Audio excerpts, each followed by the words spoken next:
1,30,000 কিনছে গরুটা। গরুটা এই 3 মাস তাই পালে।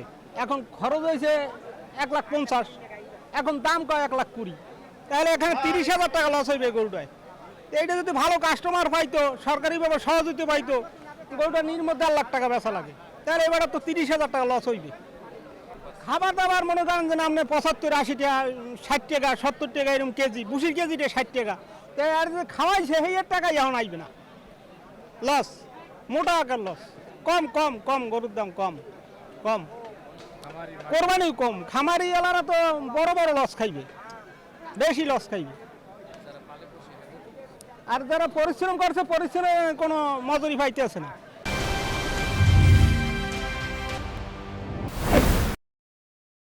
এই গরুটা আমাদের পাইতে অনেক কষ্ট হয়েছে।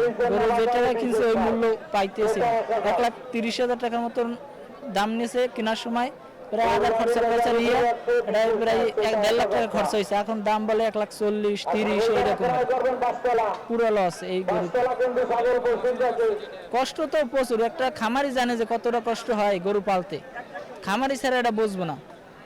সরকারিভাবে যদি সহযোগিতা করে বা করে তাও একটু লাভবান হওয়া যায়, কিন্তু সরকারিভাবে কোনো সাহায্য সহযোগিতা করে না তেমন একটা। অন্য কোনো বাজারে আমার 2টা আছিল, একটা মায়ের হাট বাজারে আমি বিক্রি করছি, ওইটাই হয়েছে কিছু। বড় গরুর চাহিদা খুব কম।